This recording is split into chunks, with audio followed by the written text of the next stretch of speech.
আমি আপনাদের সাথে আজকে কোনো খাবারের রেসিপি শেয়ার করব না। আগামীকাল আমার একটা পিকনিক আছে। আর এদিকে চুলের অবস্থা খুবই খারাপ। তাই চুলটাকে ঠিক করার জন্য আমি একটা প্যাক বানাবো। এই প্যাকটা দিলে চুল অনেক সিল্কি হয়, অনেক সুন্দর হয়, সোজা হয়। আমি এর আগেও এই প্যাকটা অনেকবার ব্যবহার করেছি। তাই এই প্যাকের উপর কনফিডেন্স আমার অনেক বেশি। আপনারা চাইলে ব্যবহার করে দেখতে পারেন। এদিকে টবে লাগানো গাছে টমেটো ধরেছে। এই অ্যালোভেরাগুলো আগেই কেটে রেখে দেবেন যাতে এই হলুদ পদার্থগুলো বের হয়ে যায়। সাথে, সাথে কেটে মাথায় না দেওয়াই ভালো। আমি এগুলো অনেকক্ষণ কেটে রাখার পর আমি এগুলো ধুয়ে নিলাম এবং এগুলোর যে হলুদ পদার্থ এগুলো বের করে দিলাম।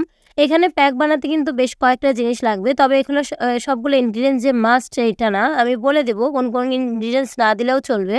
আমি এখানে নিয়ে নিয়েছি অ্যালোভেরা, লেবু, ডিম আর হচ্ছে একটা ছোট কলা।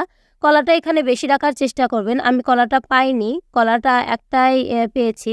আর অ্যালোভেরাটা আমি মাঝের যে জেলি অংশ এই অংশটা বের করে নেব।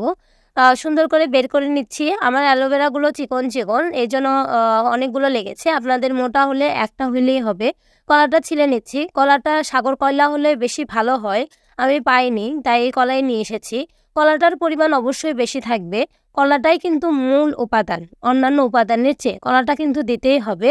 আর এখানে লেবু ব্যবহার করছি। লেবুটা মাস্ট না। এখানে ডিম ব্যবহার করছি এজন্য লেবু ব্যবহার করছি।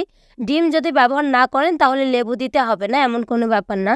ডিমের কিন্তু সাদা অংশটা লাগবে আর কুসুমটা আমি রেখে দিয়েছি। আমি সবগুলো ইনগ্রিডিয়েন্টস একসাথে নিয়ে এটাকে একটা পেস্ট বানিয়ে নিয়েছি এবং আমি লেবুটা পরে দিয়েছি। এর মধ্যে ১ স্পুনের মতো অলিভ অয়েল দিয়েছি। অলিভ অয়েলটা দিতেই হবে এরকম কোনো কথা নাই। আমার ছিল আমি দিয়েছি। আপনাদের যদি না থাকে কোনো ব্যবহার করে অবশ্যই জানাবেন প্যাকটি কেমন লাগলো।